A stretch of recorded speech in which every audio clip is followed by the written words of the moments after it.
En las últimas escenas de una famosa película, la extraviada Arca de la Alianza, la caja que una vez albergara los 10 mandamientos es embalada y abandonada en el sótano de un depósito.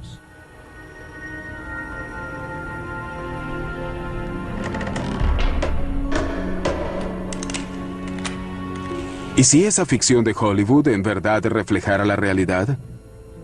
Es decir, que escondidas en algún sitio hay pruebas tangibles de lo que en la Biblia se llama el Éxodo. La salida de los israelitas de Egipto, liderados por el profeta Moisés.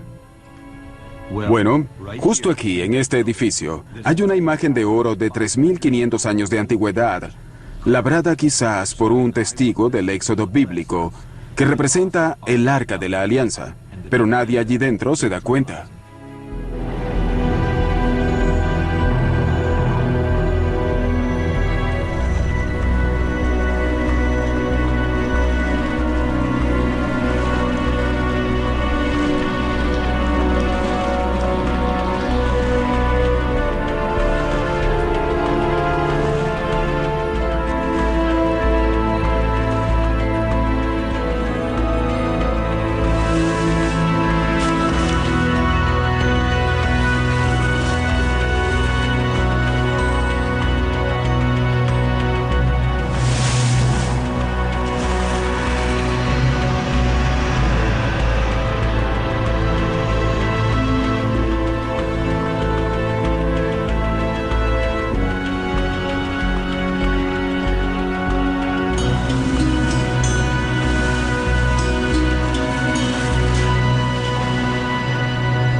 El Éxodo.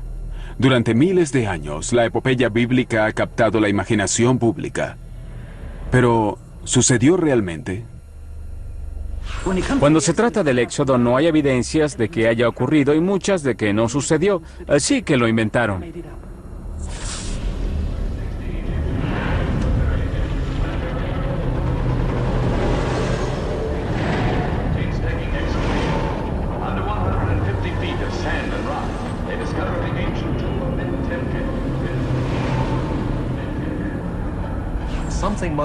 Algo sucedió. No puedo explicar qué, pero lo que fuera moldeó la identidad de Israel y por lo tanto no puedo calificarlo de fábula.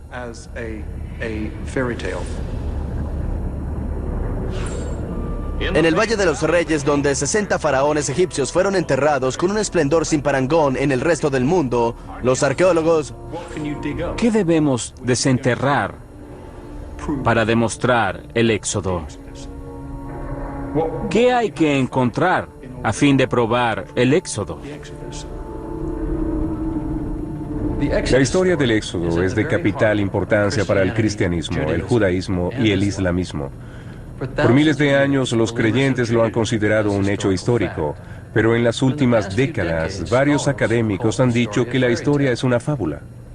Soy James Cameron y conozco a un cineasta que hace 10 años emprendió una misión para responder a una pregunta muy antigua.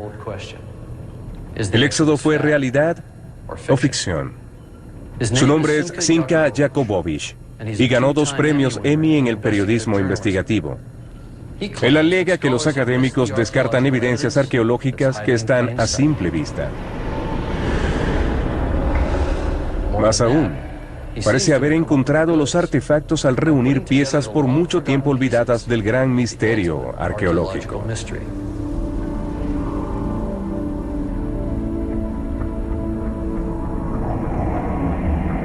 ¿Cómo lo hacemos? Contactando a expertos de varias disciplinas que rara vez o nunca hablan entre sí. Ninguno de ellos suscribe totalmente nuestra versión de la historia, pero muchos poseen piezas clave del rompecabezas, y lo que surge sorprende incluso a los más escépticos. Pero antes de mostrarles las evidencias, comencemos la historia desde el principio.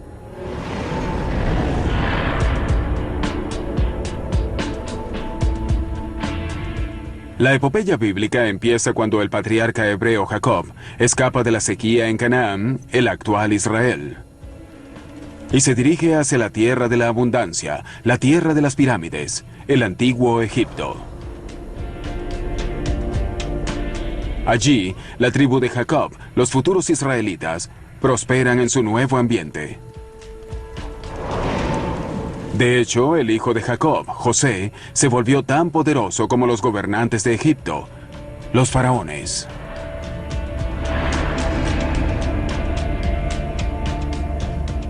Sin embargo, a la muerte de José, su pueblo es esclavizado por los egipcios.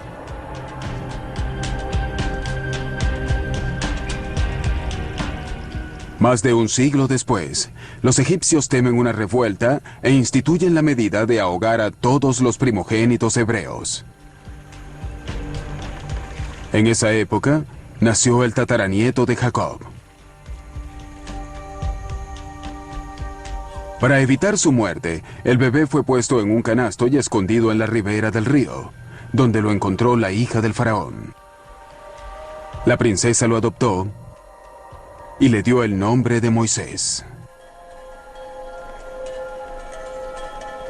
Al crecer, Moisés se alió a sus hermanos oprimidos y huyó al desierto.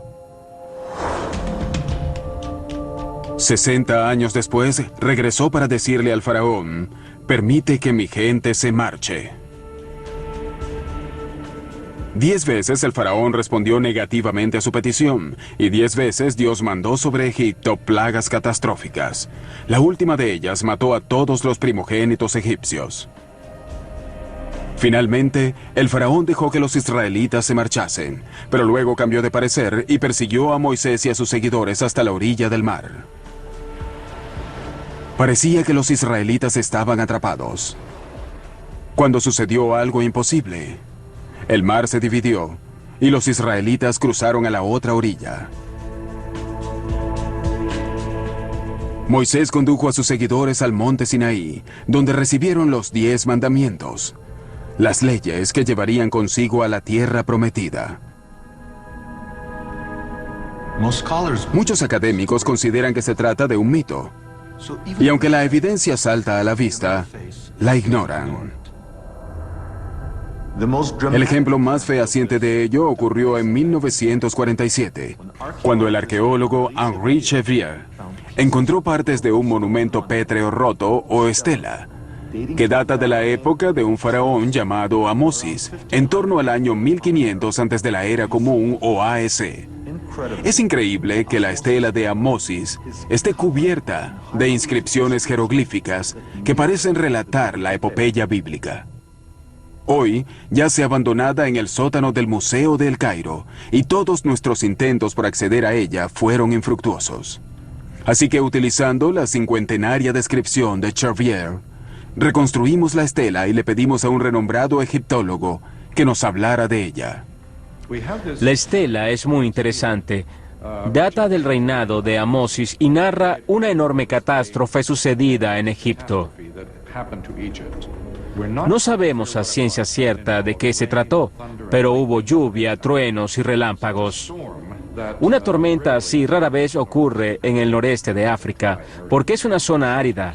Me resulta peculiar que la tradición bíblica preserve el recuerdo de plagas, ya que éstas implican cataclismos climáticos. Y justo en esa época tenemos esta curiosa estela. Esta curiosa estela pudiera ser clave al enigma del Éxodo. Examinémosla con cuidado.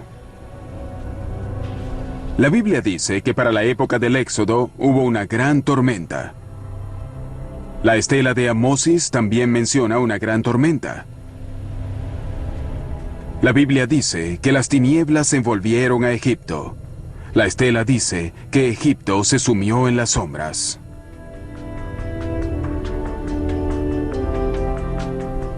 La estela luego habla de algo muy peculiar. Aunque los egipcios veneraban a varios dioses, en la estela está escrito que la tormenta y la oscuridad ocurrieron cuando Dios, en singular, manifestó su poder.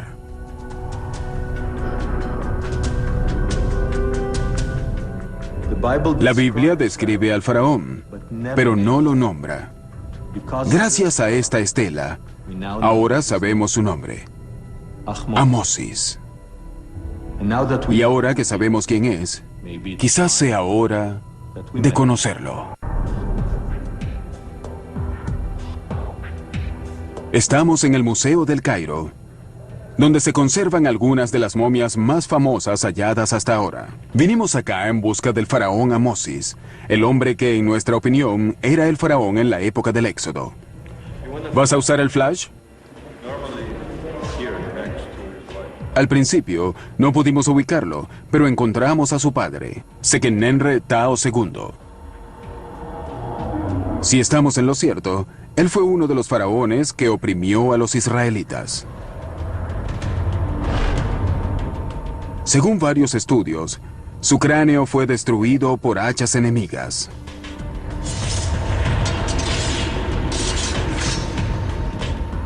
Quizás hayan sido los israelitas quienes golpearon su momia al emprender el éxodo.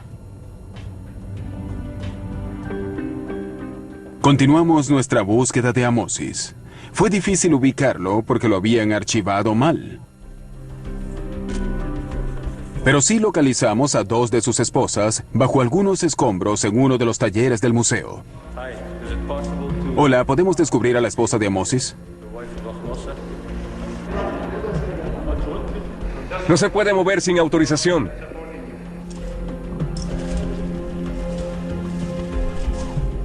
Según nuestros cálculos, esta urna de vidrio algo descuidada contiene la momia de una mujer cuyo esposo se enfrentó a Moisés y no abrió su corazón a las palabras de Dios.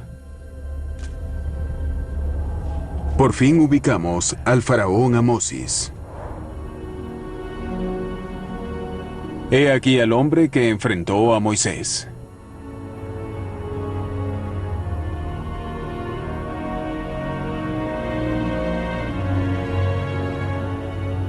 ¿Acaso el padre de Amosis recordó al príncipe israelita a cuyo lado creció? Y cuando le dio a su hijo su nombre egipcio Amosis, la luna ha nacido, ¿escogió el nombre por el juego de palabras? En hebreo, Amosis significa el hermano de Moisés. La historia recuerda al faraón Amosis por haber expulsado a unos invasores de Egipto, en torno al año 1500 a.C. En esa época, Egipto era gobernada por un pueblo llamado los Hicsos. Hasta hace poco no se sabía casi nada de ellos. Luego, a finales de los años 60, fue descubierta su antigua capital, Avaris, al norte de El Cairo.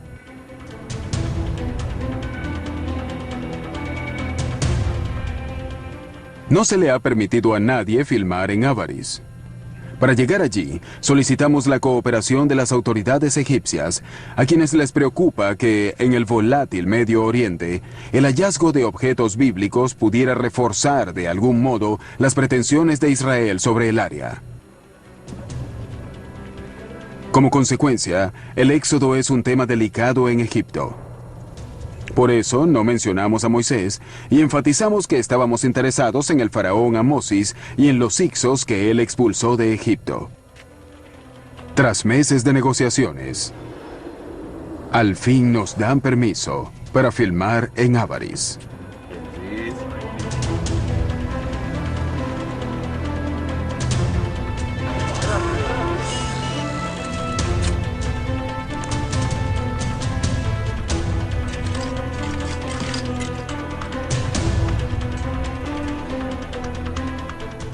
Esta es Avaris, una ciudad amurallada y dominada por palacios. Hace 3.500 años, la rodeaban los ramales del Nilo.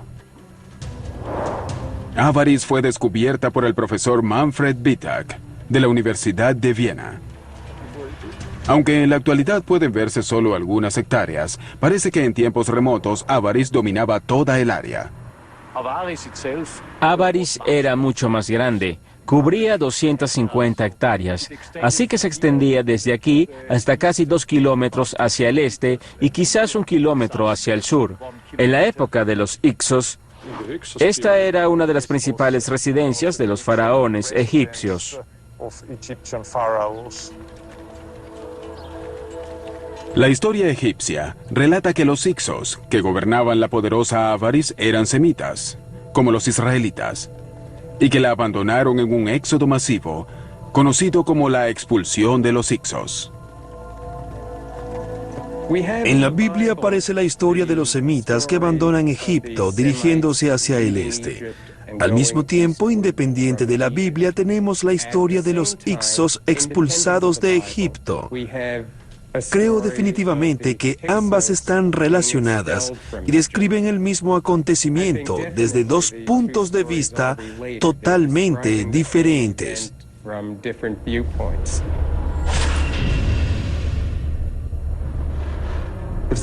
Si la expulsión de los Hicsos y el éxodo bíblico son en realidad un solo acontecimiento, quizás podamos encontrar la tan buscada prueba del éxodo bíblico en la época de los Hicsos.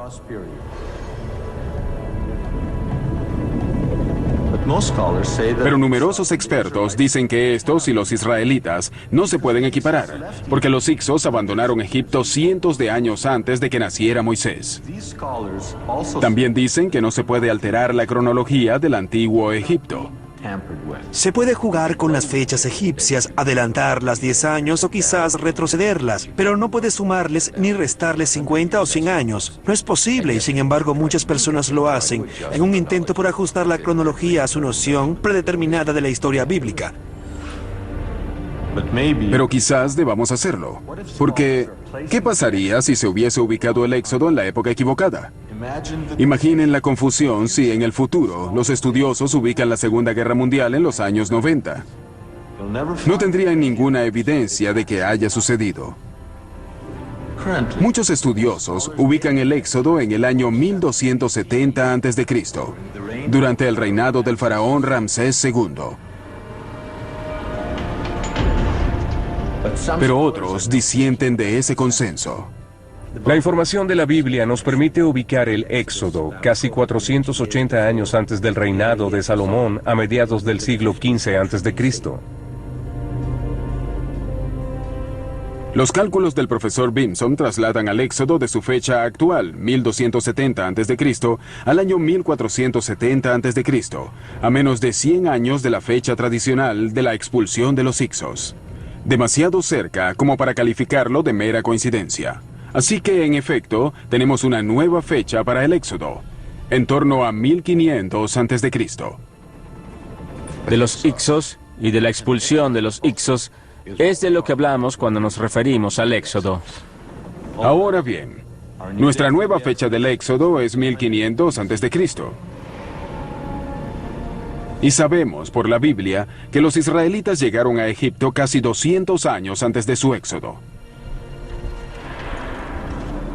En hebreo original, la Biblia llama a los israelitas el pueblo de Dios, o Amo Israel. Si nuestras fechas son correctas, debemos encontrar pruebas contundentes de la llegada de este Amo en torno a 1700 a.C.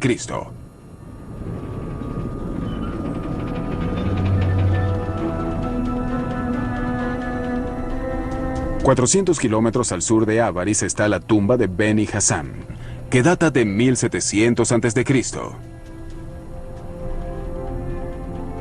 Como nadie había buscado evidencias del éxodo en este período, nunca se relacionó con la historia bíblica. Y sin embargo, contiene un mural muy bien conservado que ilustra una antigua migración hacia Egipto desde el área del actual Israel.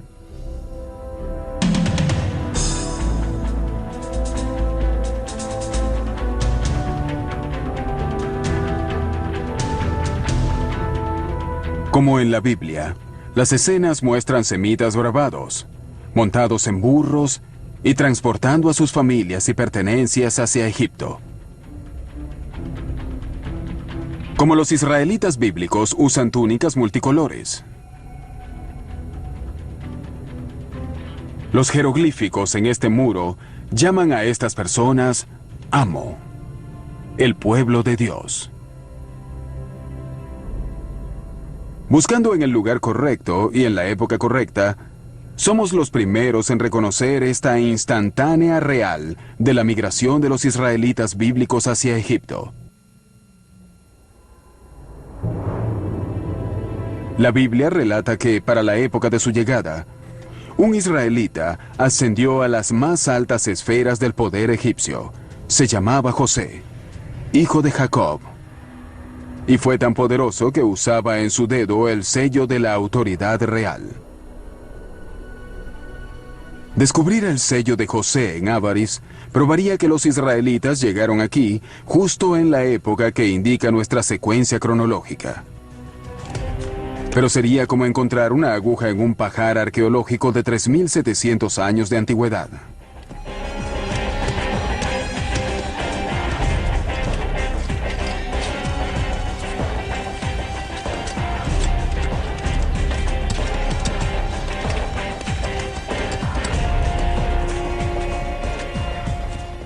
Por increíble que parezca, se halló precisamente en la capa arqueológica que esperábamos. El profesor Manfred Wittak halló nada más y nada menos que los 9 sellos usados por los funcionarios de la corte de José. Inscrito en ellos aparece el nombre hebreo Jacob, el padre de José.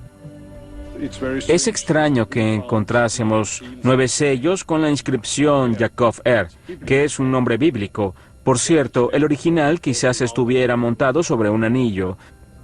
Este es otro acertijo. ¿Es realmente un acertijo? No si usamos nuestra cronología.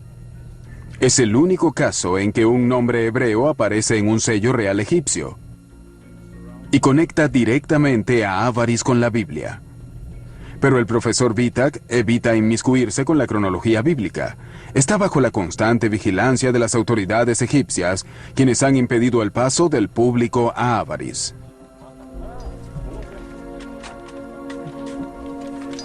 Supuestamente por razones de conservación, el profesor Wittak es obligado a cubrir su excavación cada año.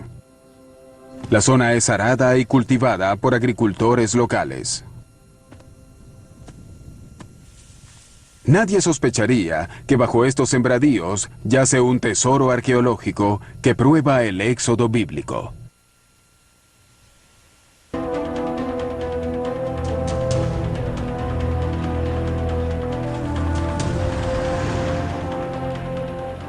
Tras hallar evidencias contundentes de la llegada de los israelitas a Egipto y su ascenso al poder, vamos en busca de pruebas arqueológicas de su caída y de la esclavitud que causó el éxodo. Para ello, viajamos a un lugar llamado Serabit el Hadem, 400 kilómetros al sur del delta del Nilo, en el desierto del Sinaí.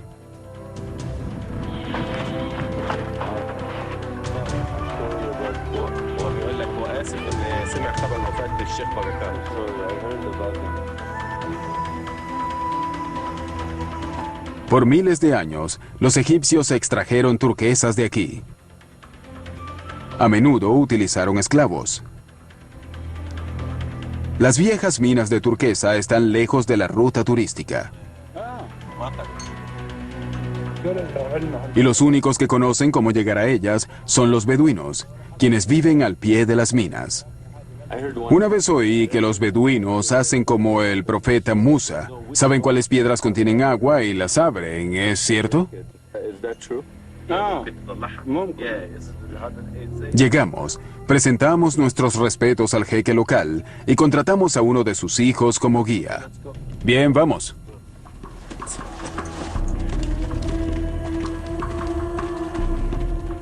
Supimos de este lugar por viejos relatos de publicaciones poco conocidas. Vinimos acá a encontrar evidencias de los esclavos que Moisés guió a la libertad. Pero aunque hallemos pruebas de su presencia, ¿cómo estar seguros de que eran israelitas? La Biblia nos brinda 2 claves. Primero, los seguidores de Moisés no usaban jeroglíficos como los egipcios. Por el contrario, la tradición bíblica señala que usaban una forma primitiva de escritura alfabética. Además, los israelitas no adoraban a los dioses egipcios, sino a un solo Dios, a quien la Biblia llamaba El.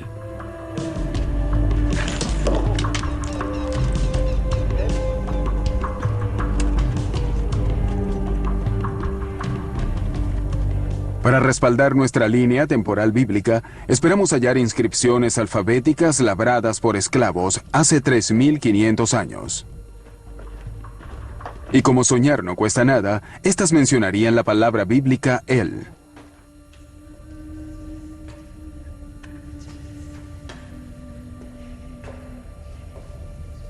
En efecto, hay inscripciones de esclavos acá, y una de ellas es una súplica de hace 3.500 años. Él, sálvame. Es la escritura de un esclavo que trabajó en esta mina. Aún pueden verse las marcas del cincel utilizado en los trabajos forzados que el autor de esta inscripción debía hacer. Él escribió su súplica a Dios. Ayúdame, no te olvides de mí, aquí donde trabajaba, dormía y tal vez muriera. Esto representa un momento increíble en la historia de la humanidad.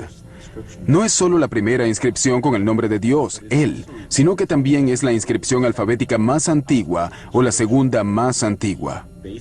Es la base del hebreo, arameo, griego, latín, inglés, árabe. Todos se basan en esta escritura.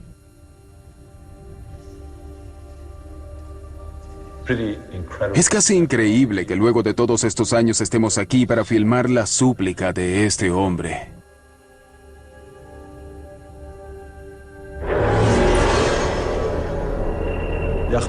La estela de Amosis, los murales de la tumba de Beni Hassán, el sello real de José y las inscripciones de los esclavos israelitas señalan aproximadamente el año 1500 a.C. como la época de Moisés y el Éxodo. Si la fecha es correcta, entonces hay algo más que debemos incluir. En torno a 1500 a.C., los pueblos del Mediterráneo sufrieron uno de los peores cataclismos de la historia. La erupción del volcán Santorini en lo que es la actual Grecia. Dicha erupción pudiera ser otra clave crucial para descifrar el éxodo bíblico. Esta es la isla de Santorini, ubicada en el Mediterráneo a 700 kilómetros de la costa egipcia. Literalmente es la boca de un volcán. Hace 3.500 años, Santorini fue destruida por una de las peores erupciones volcánicas de la historia. Al hacer erupción, el volcán puso fin a la civilización minoica que florecía aquí. Produjo una nube de cenizas que medía 40 kilómetros de alto y 200 kilómetros de diámetro. El sonido de la erupción circundó la Tierra 10 o 12 veces. Poniéndolo en perspectiva, una erupción como la de Santorini sería miles de cientos de veces más potente, más explosiva que la bomba atómica lanzada sobre Hiroshima. La fuerza de la erupción fue tan inmensa que provocó grandes explosiones, las cuales producirían esos crack, crack, crack, que se oirían a cientos de kilómetros de distancia. Hubo sismos de magnitud 3, 4, quizás 5 o más. Todo sucedió muy rápidamente. Estoy segura de que la gente que vivía allí pensó que era el fin del mundo.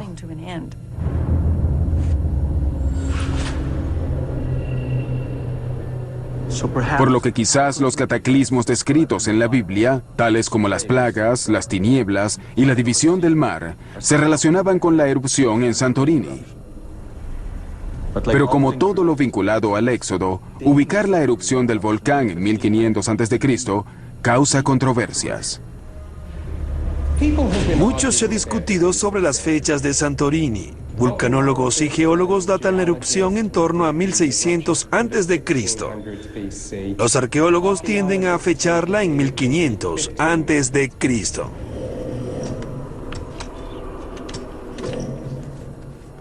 Por su excavación en Avaris, el profesor Vitak no duda en fechar la erupción de Santorini en la época exacta en que ubicamos el Éxodo.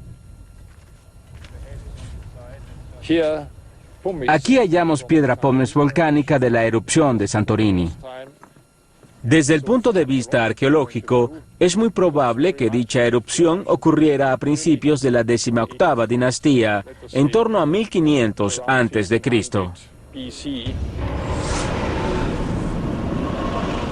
La máquina cronológica de Jakobovich sincronizó al faraón Amosis, la expulsión de los Ixos, el éxodo y la erupción de Santorini.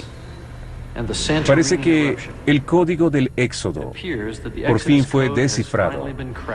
Si Jakobovich está en lo cierto, ahora podemos explicar aspectos científicos de la historia bíblica.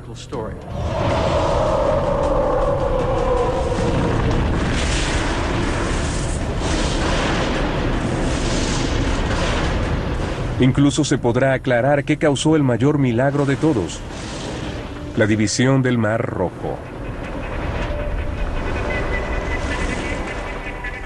Será posible rastrear el mapa bíblico y descubrir el verdadero monte Sinaí, donde la historia del Éxodo llegó a su clímax, cuando Moisés recibió los 10 mandamientos y los colocó en la ahora extraviada Arca de la Alianza.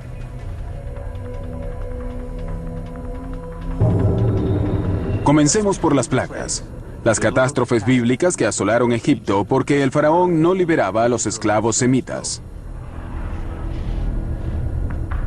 Hasta ahora, nadie le ha dado una explicación científica a esas 10 plagas.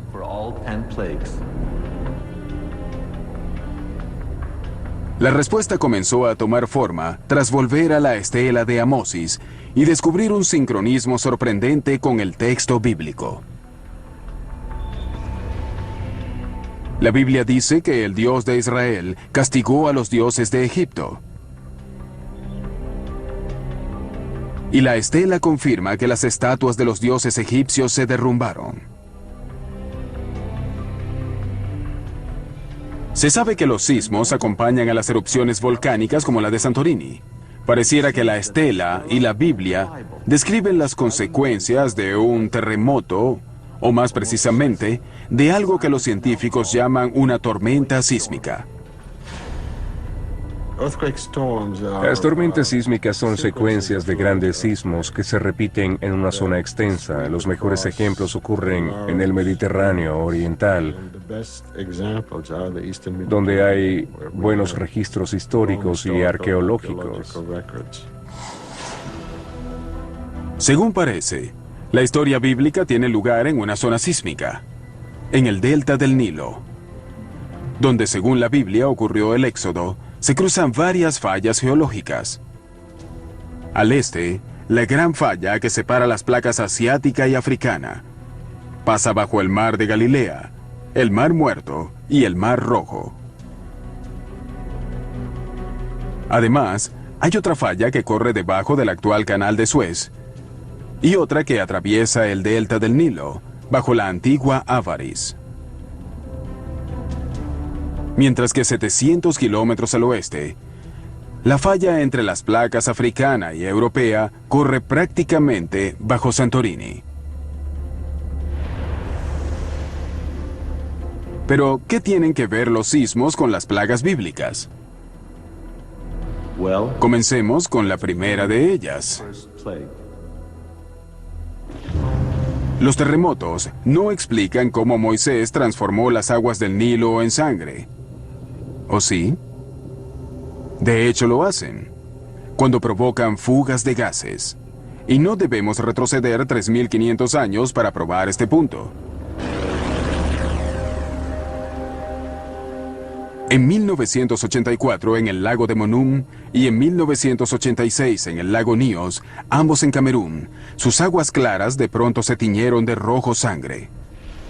El misterio se resolvió cuando el profesor George Klein explicó el fenómeno diciendo que se debía a una fuga de gases subterráneos.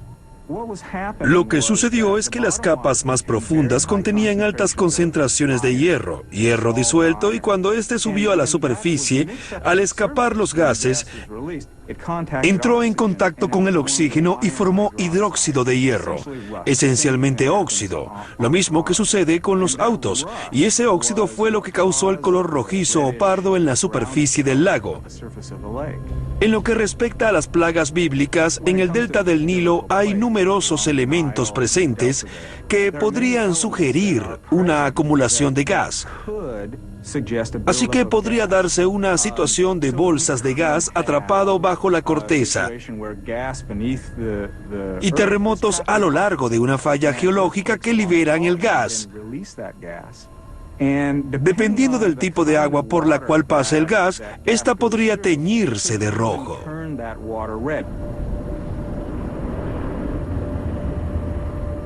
Si las aguas del Nilo se volvieron sanguinolentas debido a una fuga de gas, entonces se habría iniciado la cadena de acontecimientos descrita en la Biblia. Lo primero que ocurre en circunstancias así es que el agua se queda sin oxígeno y todos los seres que viven en ella mueren. Los peces flotan en las aguas contaminadas, pudriéndose al sol. Lo único que no muere son las ranas, porque a diferencia de los peces, escapan saltando. Según sabemos, la segunda plaga bíblica fue una invasión de ranas.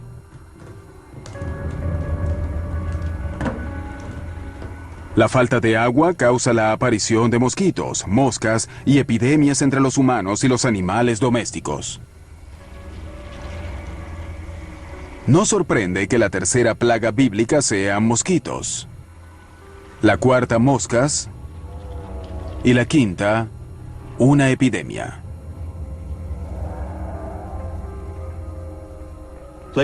La sexta plaga es salpullido y úlceras en hombres y animales. ¿Puede una fuga de gas causada por un terremoto explicar este brote? Regresemos al desastre de 1986 en el lago Nyos en Camerún.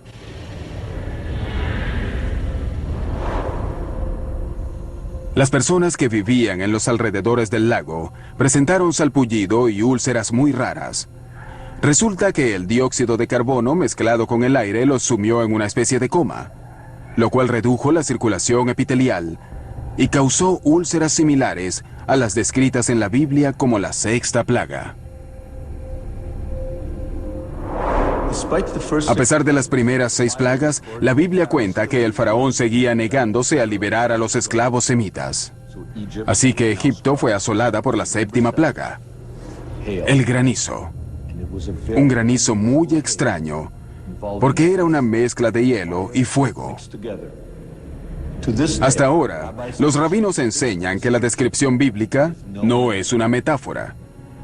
La séptima plaga fue el granizo, pero la Biblia lo describe de una forma singular. Hielo mezclado con aish, fuego. La idea es que el fuego y el hielo se combinaban, coexistían. La Biblia describe a Dios haciendo un milagro dentro de un milagro, tomando cosas de naturaleza contraria y haciéndolos coexistir juntos. Aunque parezca increíble, un papiro egipcio cuenta la misma historia.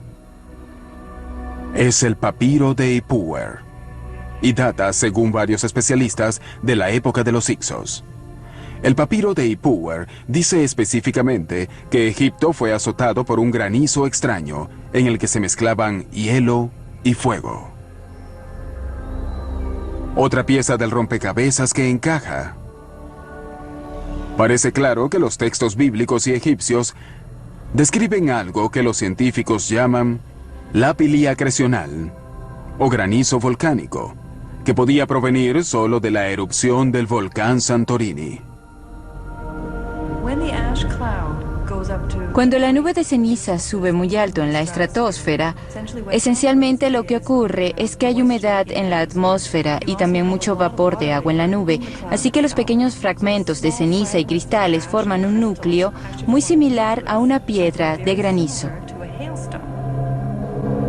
En otras palabras, Egipto sufrió una lluvia de hielo y fuego, justo como lo describe la Biblia. Pareciera que los sismos y las consiguientes erupciones volcánicas y fugas de gas explican muy bien las primeras 7 plagas y también aclaran la octava. Las langostas.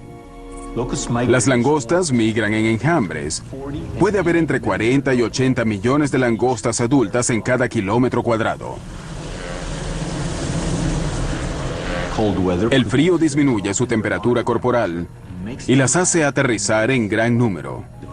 El granizo volcánico y los trastornos climáticos causados por la erupción de Santorini podrían haber obligado a enormes enjambres de langostas muy comunes en esta zona a aterrizar repentinamente en Egipto.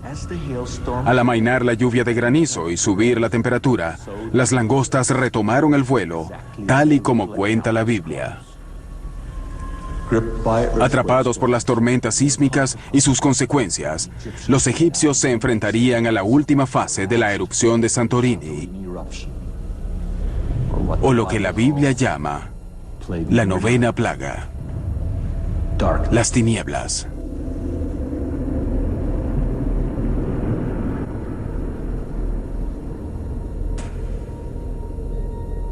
Probablemente ocurrió así. En los meses previos a la erupción, la actividad sísmica en todo el Mediterráneo oriental provocó que la placa africana se deslizara por debajo de la placa europea. El agua de mar se convirtió en vapor, bulló a través del magma. Este, a su vez, generó presión y selló por algunos puntos débiles de la corteza terrestre, lo que causó pequeñas erupciones, hasta provocar una enorme. Esa erupción definitiva generó una nube de ceniza de casi 40 kilómetros de alto y 200 kilómetros de diámetro. Cuando la nube de cenizas llegó al delta del Nilo, sumió a los egipcios en lo que la Biblia llama unas tinieblas tan densas que podían palparse. En cuestión de minutos quedaron sumidos en la oscuridad. La ceniza les caía encima. No podían ver y tampoco respirar bien. El sol desapareció y los dejó a oscuras y sin saber qué sucedería a continuación. El hallazgo de piedra pómez volcánica en Avaris parece probar la llegada de la nube de cenizas a Egipto y explica la descripción bíblica de una larga oscuridad. Como algunos quizás aleguen que la pómez flota y que pudo ser llevada a las costas egipcias por olas y las mareas, conversamos con el profesor Jan Daniel Stanley del Instituto Smithsoniano para que nos hablara sobre un hallazgo suyo: cenizas de Santorini en el delta del Nilo, que pudieron llegar allí solo con la nube de cenizas que sumió a Egipto en las tinieblas bíblicas. Debimos analizar de 10.000 a 20.000 granos para encontrar una partícula de ceniza. Conseguimos un total de 40 partículas. No todas lucen igual y en eso se asemejan a las huellas digitales. La ceniza hallada en el norte y noreste del delta del Nilo son partículas individuales que provienen de Santorini. Sin lugar a dudas, el relato del Éxodo, las descripciones que tenemos en Egipto de este polvo volcánico sobre territorio egipcio y la descripción geológica que nos permite ver, tocar y datar esos residuos en el Nilo, describen la misma erupción volcánica enorme.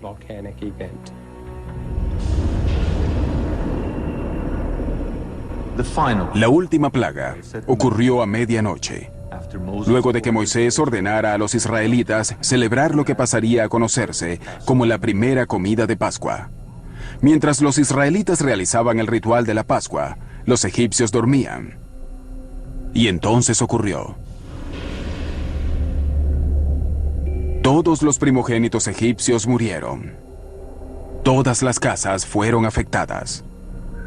Nadie había dado una explicación científica plausible sobre la muerte de los primogénitos. Hasta ahora. Según nuestro planteamiento, en este punto de la secuencia de hechos iniciada casi 6 meses antes, finalmente habría sucedido la fuga de gas que desató la cadena de plagas. El dióxido de carbono se habría filtrado a la superficie. y por ser más pesada que el aire, habría matado a los animales y las personas que dormían antes de disiparse en la atmósfera.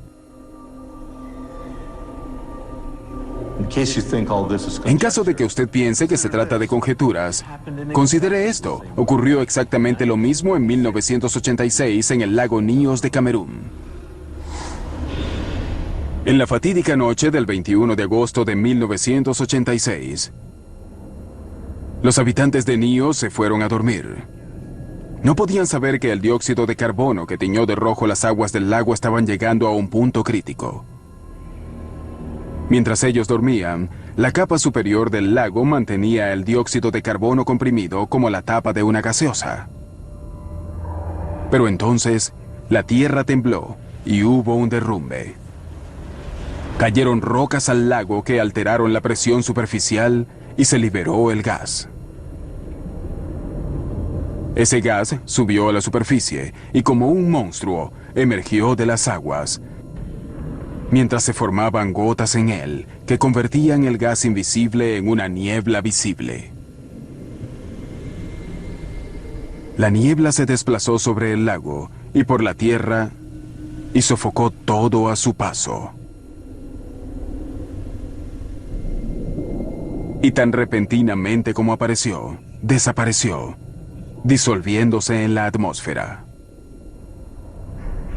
Al día siguiente, quienes durmieron en las zonas elevadas despertaron y hallaron a 1.800 personas muertas, así como también a cientos de animales pequeños y ganado. Todo estaba sumido en un silencio de ultratumba. Estaba sentada allí en medio de los muertos, algunos dentro de sus casas. Afuera yacían animales, vacas, perros, todo. En mi familia éramos 56, murieron 53. But 53 died.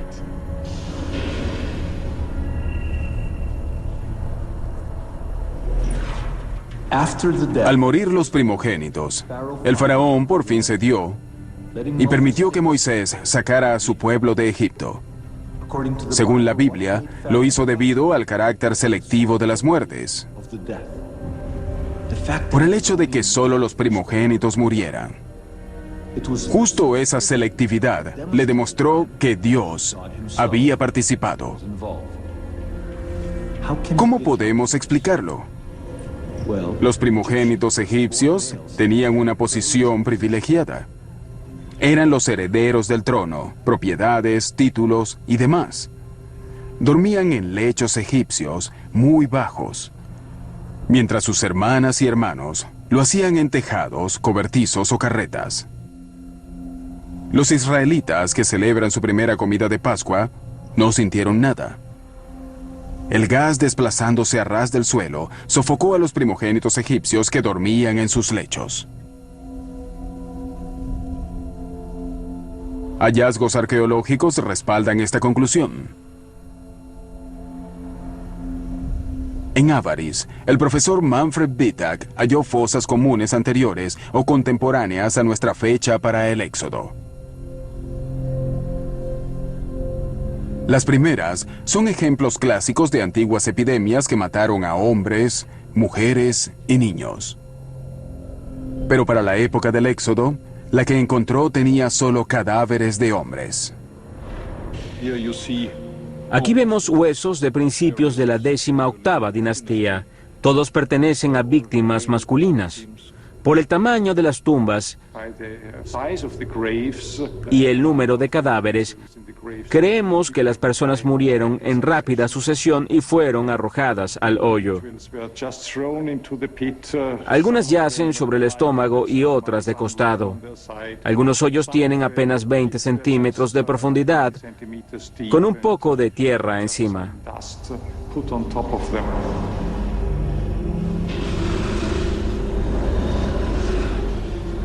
La Biblia dice que el hijo del faraón murió durante la plaga de los primogénitos. Como sostenemos que Amosis es el faraón del Éxodo, debemos probar que el hijo de Amosis murió joven.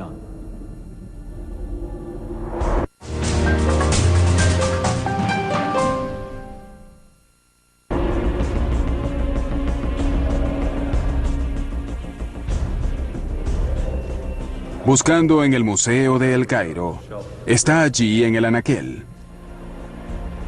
Hallamos al hijo de Amosis. El príncipe murió joven, a los 12 años de edad. Por primera vez, conocemos la cara y el nombre de una víctima de las plagas bíblicas.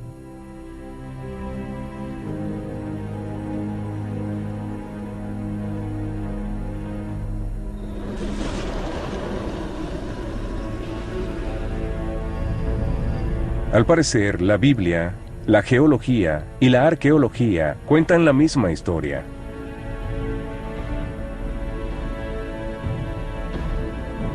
Pero los escépticos, quienes quisieran ver el Éxodo como un mito, pudieran resistirse a la idea de que en verdad sucedió. Porque ello implicaría que Dios, en efecto, existe. Los creyentes, por otra parte, pudieran sentir que estas explicaciones científicas del relato bíblico saca a Dios de la ecuación.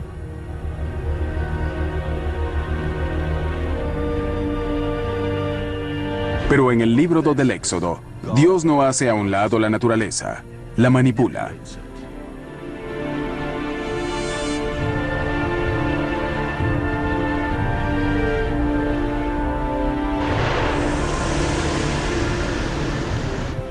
En otras palabras, según la Biblia, debemos ser capaces de comprender la ciencia tras los milagros. Y el mayor milagro fue la división de las aguas. Al morir todos los primogénitos egipcios, el faraón permitió a los israelitas marcharse.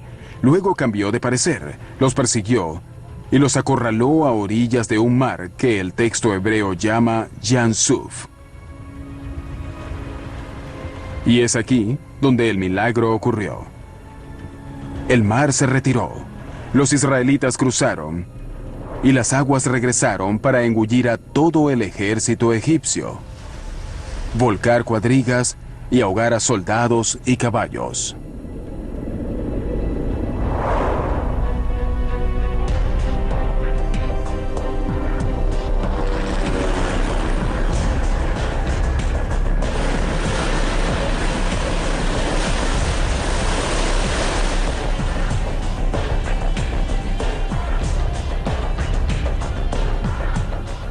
Por años, los investigadores han buscado evidencias del milagro de la división de las aguas.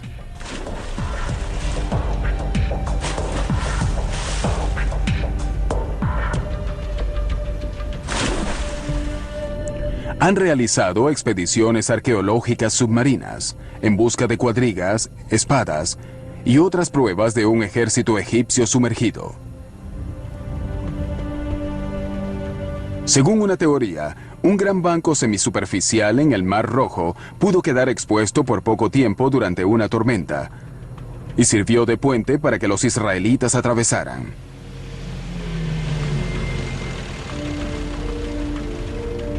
Pero la búsqueda ha sido infructuosa. ¿Y si en vez de sumergirnos en el mar, debemos dirigirnos a un lago?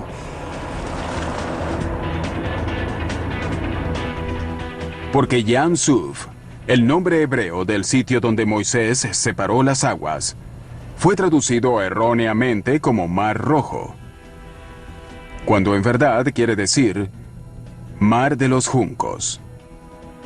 Y los juncos crecen en agua dulce, no en agua salada, en lagos, no en mares. Había que buscar un lago. Pero ¿a cuál lago se refiere la Biblia cuando describe la división del Mar de los Juncos? Va por aquí y por acá, formando un 8, ¿entiendes? Usando nuestras fechas para el Éxodo, rastreamos un antiguo artefacto que indica la ubicación precisa de Yam Suf. Y además nos brinda la primera prueba arqueológica de la división de las aguas.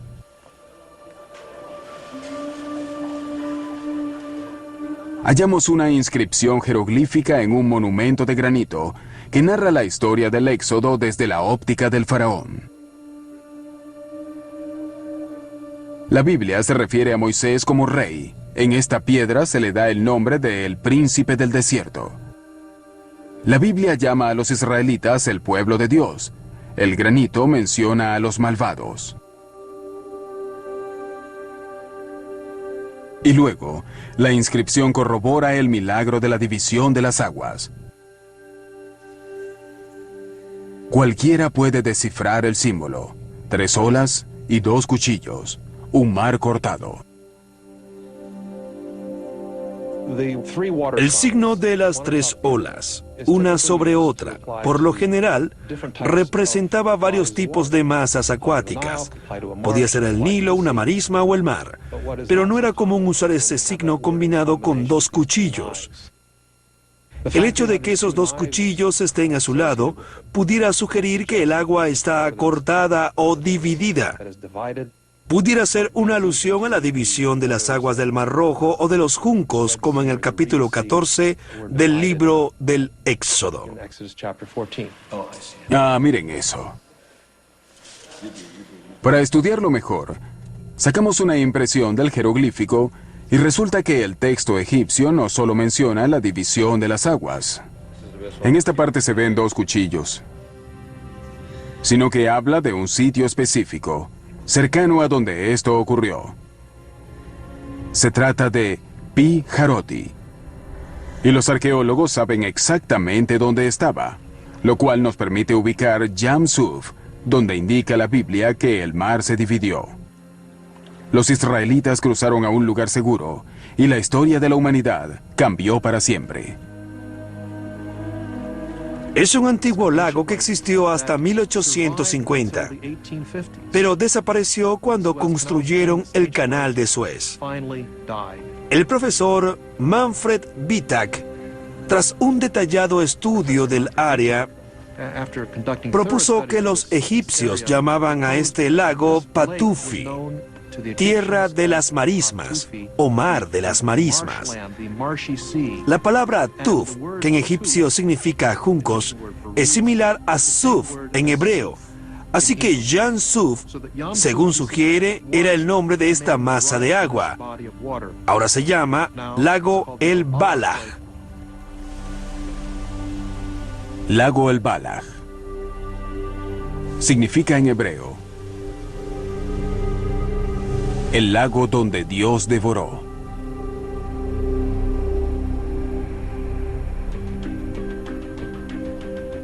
Bajo la constante vigilancia de las autoridades egipcias, viajamos a el lago El Balaj, el sitio exacto donde se supone que ocurrió uno de los mayores milagros bíblicos. El salitre y los juncos atestiguan el hecho de que alguna vez las aguas saladas del Mediterráneo y las aguas dulces del lago El Balaj se unieron acá. Esto es lo que queda del lago El Balaj: marismas salitrosas y juncos. Toda la zona era un gran lago o un mar, pero debido al canal de Suez, actualmente uno puede caminar o pasar en auto por el mar de los juncos. Uno de los problemas hoy en día es que la gente saca un mapa e intenta hallar dónde estaban esos lugares de los cuales habla la Biblia. Pero no se puede usar un mapa moderno, sino uno de hace 3000 años. Así que estamos trabajando en eso, tomando imágenes satelitales en las cuales podamos ver las depresiones de lagos antiguos y comprender cómo lucía el delta noreste de Egipto hace 3500 años atrás. Identificar el sitio preciso de Yam Suf nos permitirá explicar el milagro de la división del mar. Esta fotografía satelital muestra que el lago El Balaj está cerca del borde del delta del Nilo, donde el cieno se acumula y desprende con regularidad. Cuando el faraón persiguió a los israelitas hasta las orillas del lago El Balaj, la intensa actividad sísmica que causó las 10 plagas y la erupción en Santorini habría provocado que el delta se deslizara hacia el Mediterráneo oriental.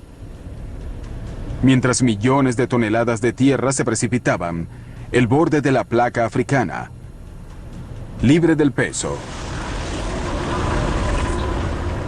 debió elevarse a 1 metro o 1,5 metros. Es decir, el mar se abrió. El agua quizás cayó en cascadas y se escurrió por charcos y hendiduras, lo que dejó partes secas por donde cruzaron los israelitas.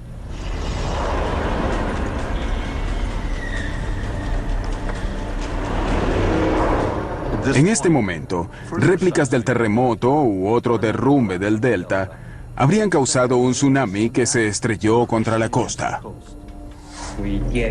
Vimos las consecuencias de un maremoto en Turquía, donde las olas abrieron zanjas 48 kilómetros tierra adentro.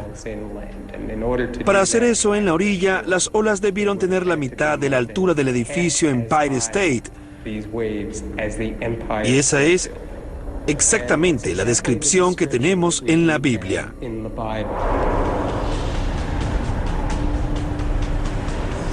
Si el tsunami entró solo 12 kilómetros tierra adentro, pudo llegar a el lago El Balaj y ahogar al ejército egipcio.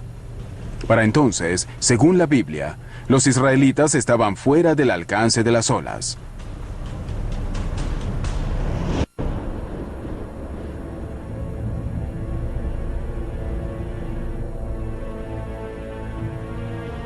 Al parecer, algunas personas que siguieron a Moisés por el mar dividido y al monte Sinaí no fueron hasta la tierra prometida, sino que abordaron barcos y emprendieron otro éxodo hacia Grecia. ¿Por qué no lo han notado? Porque no se les ocurrió buscar en Grecia pruebas de algo sucedido en Egipto. De hecho, hasta hace poco, había pocas evidencias arqueológicas del contacto entre la civilización minoica de la antigua Grecia y Egipto en tiempos de Moisés. Pero eso cambió gracias a dos hallazgos. El primero fue en 1972, cuando al excavar las cenizas de Santorini, los arqueólogos hallaron algo que relaciona esta zona del mundo con el Éxodo. Unos inusuales murales, estilo minoico. E increíblemente, entre ellos, hay un mapa que ilustra un antiguo viaje de Egipto a Grecia. Toda la escena puede considerarse como el más antiguo mapa del mundo. El mapa es impresionante, y sus colores son tan vivos como hace 3.500 años. Ilustra un viaje épico de Egipto a Santorini. Durante la travesía hubo una tormenta en el mar. Si vamos hacia atrás, vemos a los marineros pasar frente a animales egipcios y las palmeras del delta del Nilo.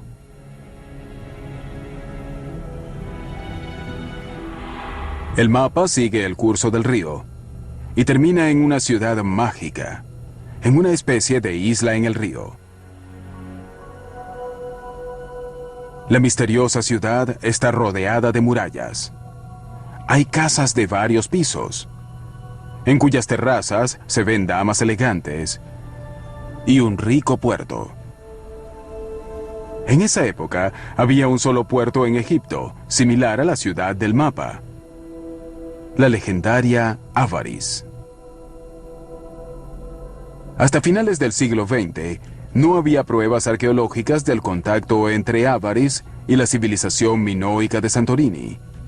En 1992, se descubrieron en Avaris pinturas minoicas perfectamente conservadas, probando que en los tiempos bíblicos en la ciudad residían, además de los israelitas, gente de la antigua Grecia.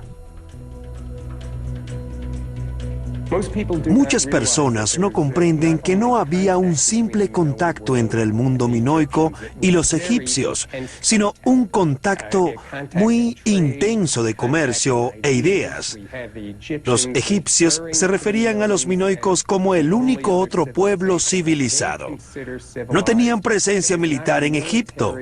Era, digamos, una especie de intercambio comercial. Ahora sabemos del estrecho contacto entre Grecia y Egipto en la época del Éxodo. Así que es perfectamente razonable suponer que algunos de los seguidores de Moisés provenían del área de la antigua Grecia. Y es muy posible que algunos de ellos regresaran a Grecia luego del Éxodo. La Biblia dice que Moisés y sus seguidores abandonaron Egipto con grandes cantidades de espadas y oro egipcio. 3.500 años después, ¿será posible encontrar las espadas israelitas y los tesoros egipcios en Grecia?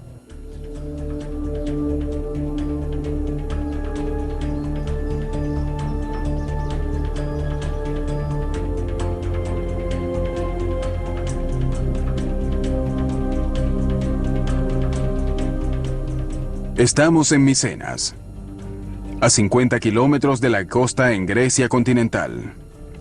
En 1876, el arqueólogo Heinrich Schliemann, descubridor de Troya, hizo un hallazgo muy importante aquí. Tumbas de 3.500 años de antigüedad. Las tumbas son increíbles, con altos muros y techos abovedados, construidas a la sombra de una montaña con forma de pirámide.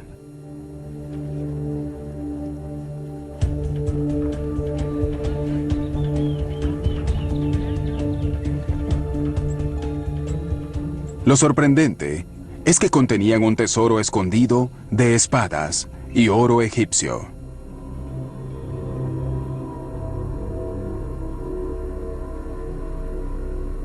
Schliemann creyó que el oro pertenecía a Agamenón, quien lideró la guerra contra Troya para rescatar a la bella Helena.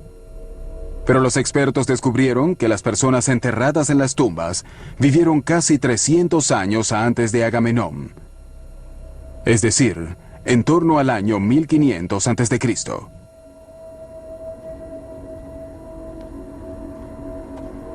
¿Será posible que yazgan aquí algunos seguidores de Moisés? La respuesta está en las lápidas que, según sabemos, estaban colocadas arriba de las cámaras mortuorias. El significado de esas imágenes en las lápidas no había sido descifrado hasta ahora.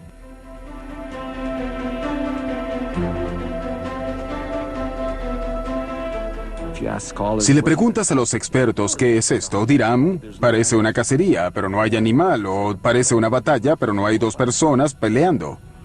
Vamos a verlas y sabremos si las estelas funerarias de Micenas en verdad significan algo, si simplemente las vemos sin prejuicios ni ideas preconcebidas.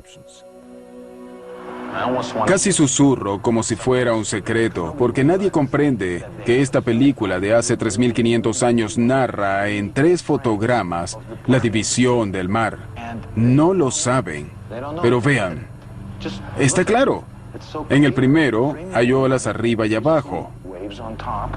Literalmente se ve la división del mar, y este hombre, en una cuadriga, persigue a Moisés, quien blande un cayado. Ese es el primero, por aquí está el segundo fotograma de la película. El agua forma remolinos. Y miren lo que pasa acá. Todos piensan que el hombre del cayado está vencido, pero en realidad gira, se voltea y enfrenta al enemigo. Está en un área más alta, y este en una más baja. Y miren, viene una pared de agua. El tercer fotograma, que está en otro museo, más escondido aún, vemos a este hombre derribado. El agua lo cubre a él y a los caballos, y la historia está completa. ¿Pero qué dicen los especialistas? En este ejemplo, las opciones pueden ser 2. O es un guerrero en la escena de una batalla, persigue a su enemigo y este intenta escapar blandiendo su espada. Y la segunda opción puede ser una carrera de cuadrigas. Como en unos Juegos Olímpicos antiguos. Este es un juez y el otro corre alrededor. Este blande una espada y este también blande una. Esta no parece una espada. A mí me parece un cayado.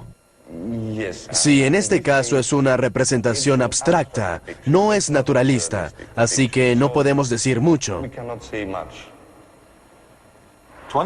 Para entender lo que sucede aquí, solo debemos tomar esta imagen tridimensional aplastada y alarla, sacarla de allí, y veremos la historia bíblica.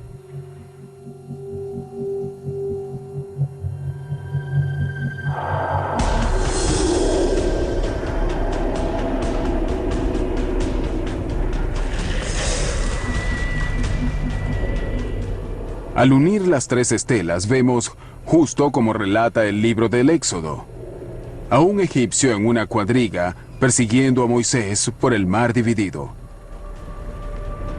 Luego, Moisés voltea y lo enfrenta. Paredes de agua se levantan y caen sobre los egipcios. Finalmente, jinete, cuadriga y caballo mueren ahogados.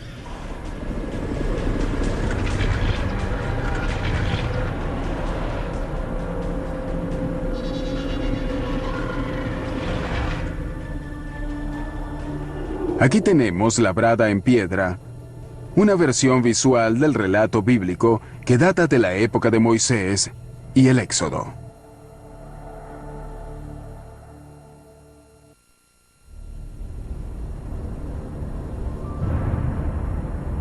La actividad sísmica que condujo al cruce del mar ahora llevaría a una zona de incendios petroleros en esta área rica en hidrocarburos. Lo que Moisés y sus seguidores habrían visto, como dice la Biblia, sería una columna de humo en el día y otra de fuego en la noche, guiándolos en el desierto.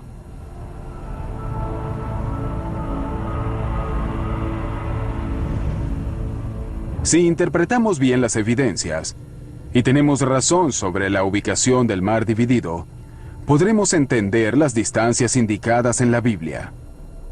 Quizás hasta podamos ubicar el legendario monte Sinaí, donde según las Escrituras, Dios se apareció ante Moisés. Muchos alegan que identificar el monte Sinaí sería determinante para corroborar el relato bíblico.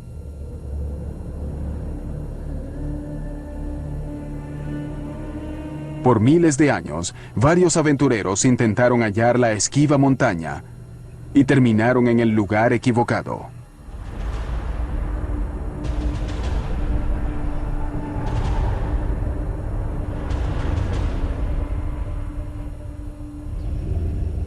El monte Sinaí más popular es la sede de un monasterio del siglo III. Se trata de una alta montaña en el sur de la península y hacia allá van los turistas. Pero hay un problema con este sitio. No cumple con ninguno de los criterios bíblicos. Está muy alejado de las rutas a través del Sinaí. Ni siquiera queda cerca de la tierra de Israel, a donde se dirigían los israelitas. No hay una sola meseta donde quepan cientos de miles de israelitas. Y como el terreno es de granito, casi no hay pastos para los rebaños ni agua para la gente. Así que, ¿dónde está la montaña de Dios? Al seguir a Moisés hacia el desierto, había solo 4 rutas que los israelitas podían tomar. La del norte, la del sur y las 2 centrales. La Biblia señala en forma explícita que no fueron al norte, y la geografía descarta la del sur. Así que solo quedan las 2 rutas centrales, que se combinan para formar una sola vía que lleva a la tierra prometida.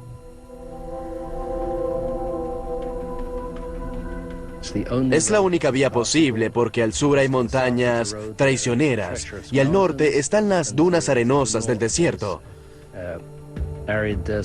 Este camino es una vía antigua con canales de agua a lo largo. Este sería el camino que tomó Moisés cuando huyó de Egipto y sería el mismo que tomó cuando finalmente condujo a los israelitas a la revelación en el monte Sinaí. La Biblia nos da 3 coordenadas del monte Sinaí. Primero, según el itinerario bíblico, El monte Sinaí está a 14 días de viaje de un sitio llamado Elim, el cual se identifica fácilmente con un lugar al sur del lago El Balaj, llamado hasta hoy los manantiales de Moisés. Si una horda humana puede recorrer no más de 15 kilómetros diarios, podemos dibujar un arco desde Elim que nos lleve a 210 kilómetros por el desierto. Esto nos da nuestra primera coordenada. Éxodo 3:1-2 señala que Dios se apareció ante Moisés por primera vez como una zarza en llamas en el monte Sinaí. En esa época, Moisés cuidaba los rebaños de su suegro medianita. El monte Sinaí, por lo tanto, estaba dentro de los límites de las tierras de pastoreo medianitas. El problema es que los medianitas vivían en Arabia Saudí, no en la península del Sinaí, excepto por un lugar llamado Timna.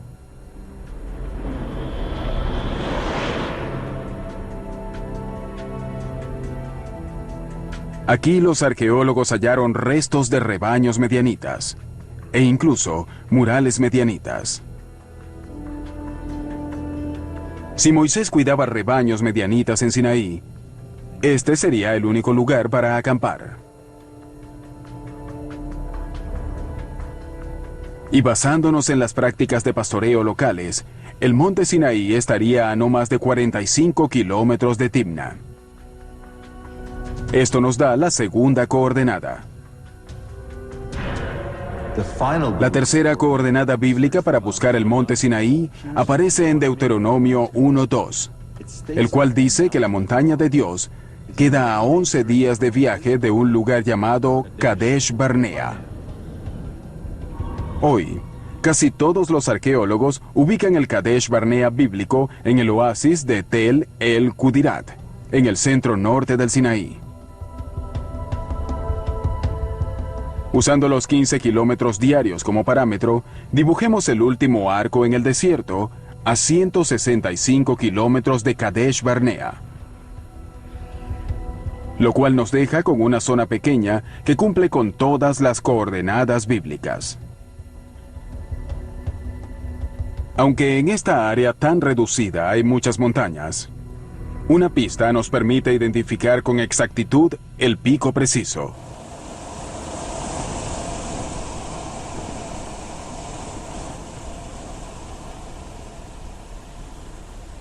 El libro del Éxodo habla del monte Sinaí como la montaña sagrada.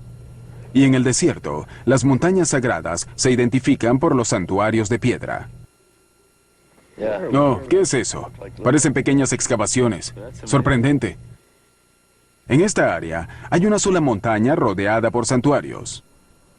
Y en la actualidad recibe el nombre de Jebel Hashem el Tarif. Es muy distintivo ese segundo pico, ¿no? ¿Dónde? Justo ahí.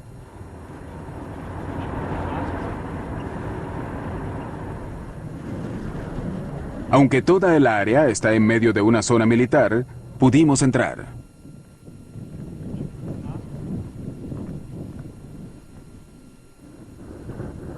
Esta montaña cumple perfectamente con todos los criterios del monte Sinaí. Está rodeada por una inmensa meseta, donde pudieron estar cientos de miles de israelitas. Es fácilmente accesible, y literalmente queda en la principal vía del Sinaí, que sigue la topografía de la antigua ruta.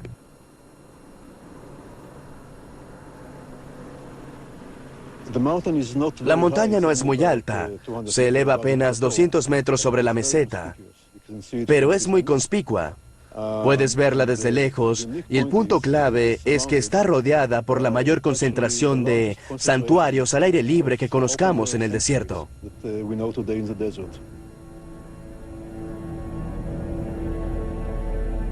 Si tenemos razón, hace 3.500 años Moisés subió a esta montaña y recibió los 10 mandamientos en la cima. Pero solo se nos permite llegar hasta aquí. Nuestro equipo de filmación sobresale como un dedo levantado en esta zona militar. El ejército egipcio nos prohíbe continuar. No podemos subir a la montaña para confirmar la teoría de que es el Sinaí.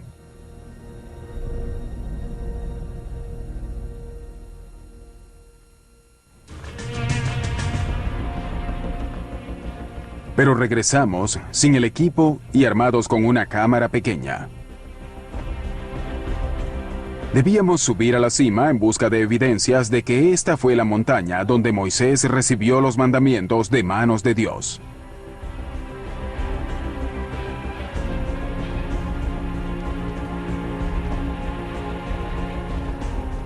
¿Qué debemos encontrar para probar que es el Sinaí? La Biblia dice que la montaña tiene características únicas. Si es esta, debe tener una hendidura. Un podio natural donde Moisés se paró y desde allí habló a su gente.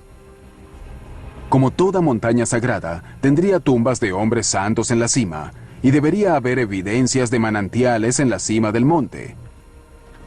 Una característica muy rara que, según la Biblia, diferencia al Sinaí de otras montañas en el desierto. Al llegar a la cima, hallamos cómo debía ser.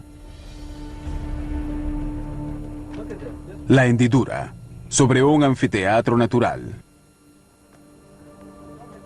Desde aquí, la voz de Moisés se habría oído muy lejos.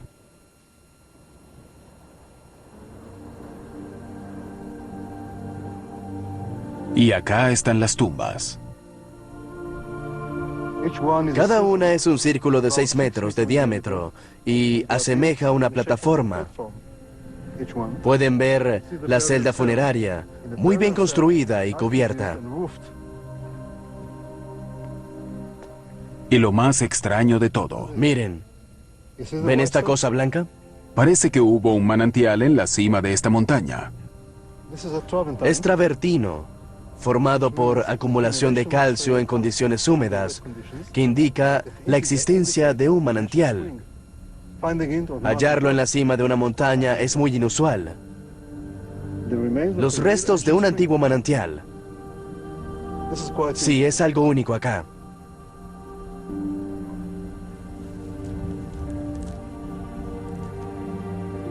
Toda la evidencia indica que esta montaña es el monte Sinaí, donde según la Biblia, las palabras ahora grabadas en la imaginación humana se oyeron por primera vez.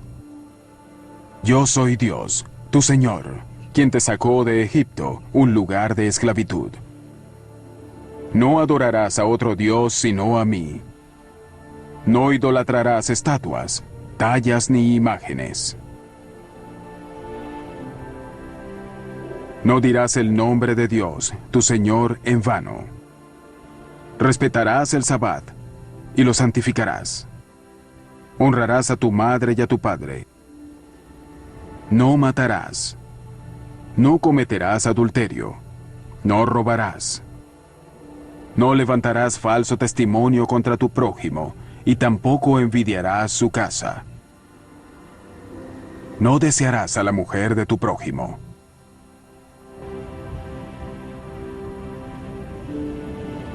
Según la Biblia, Moisés escribió los 10 mandamientos en tablas de madera, que colocó en una caja de oro, el Arca de la Alianza. Luego, al pie de la montaña hizo un templo portátil, un tabernáculo, un lugar para venerar al Dios de Israel y albergar el arca sagrada. Este modelo del Santo Tabernáculo se creó según las especificaciones del libro del Éxodo.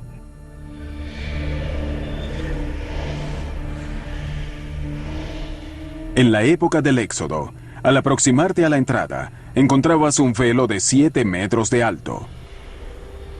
Según antiguas fuentes judías, el velo estaba decorado con leones alados o grifos, figuras asociadas con la antigua Grecia.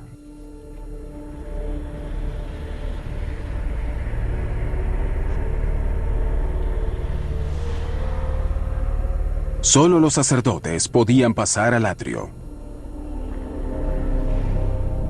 donde había un altar de 4,5 metros de alto para sacrificar animales. En un ritual diario, los sacerdotes llevaban a los animales por la rampa y la sangre de los sacrificios ungía los cuernos del altar.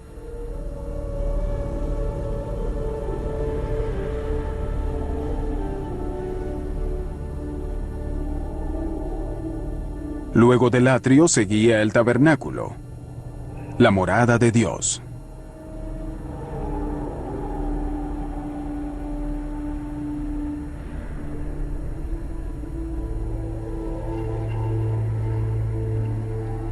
Solo Moisés, su hermano Aarón y los hijos de éste entraban ahí.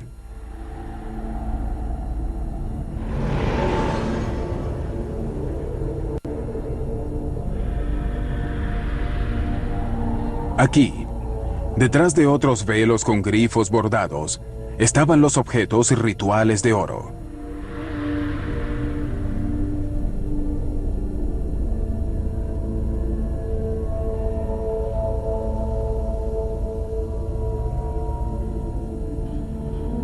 Y en el fondo estaba el lugar santísimo, donde había un solo objeto, el más sagrado, el Arca de la Alianza.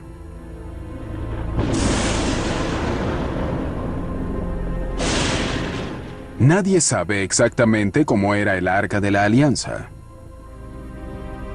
La Biblia alega que fue diseñada por Dios mismo para albergar los 10 mandamientos. Basándose en las descripciones del libro del Éxodo, se ha intentado reconstruirla completamente, con todo y varas para transportarla, y la tapa de oro ornada con aves. Cualquiera fuera su apariencia, de seguro era una exquisita obra de oro.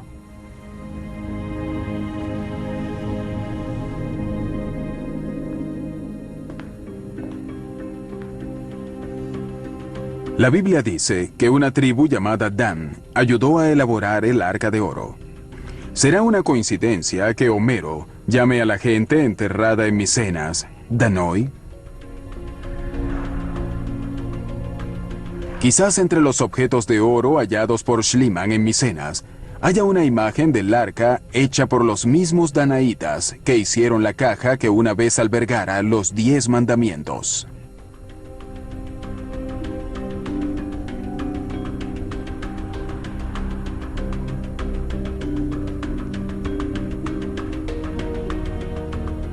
Es increíble que entre todos estos objetos de oro haya una alhaja sacerdotal que nadie nota ni menciona. Hasta ahora, los expertos suponían que esta era la representación de un solo objeto. Pero nosotros creemos que esta imagen de 3.500 años representa 3 objetos legendarios vistos de frente.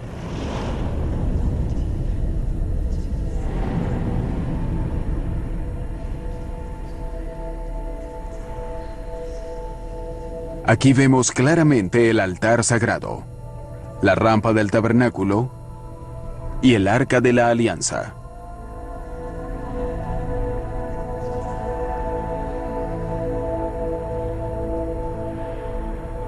Al fin sabemos cómo era el Arca de la Alianza.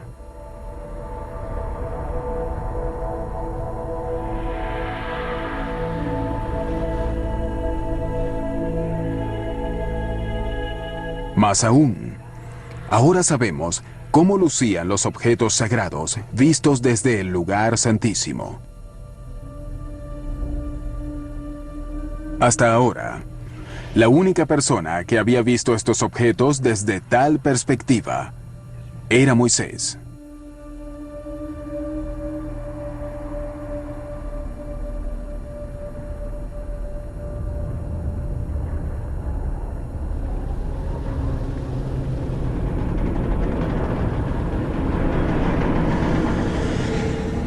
Al comenzar este viaje, preguntamos, ¿fue el éxodo bíblico realidad o ficción? Pienso que se han representado argumentos válidos para decir que el éxodo es un hecho histórico. Aquí mostramos por primera vez jeroglíficos antiguos y esculturas rupestres que ilustran la división del mar. Vimos las plagas bíblicas descifradas, así como las pruebas arqueológicas y geológicas de que realmente ocurrieron. Incluso subimos al monte Sinaí. Y luego, Jakobovich develó el que podría decirse es el descubrimiento del milenio. Una imagen en oro del Arca de la Alianza. Pero pienso que debemos concluir nuestro viaje como lo iniciamos, con una pregunta. ¿Ocurrió todo esto como resultado de hechos geológicos causados únicamente por la naturaleza? ¿O fueron los sismos, las erupciones y los tsunamis provocados por intervención divina cuando Dios decidió liberar a una nación de la esclavitud y forjar una nueva alianza con la humanidad?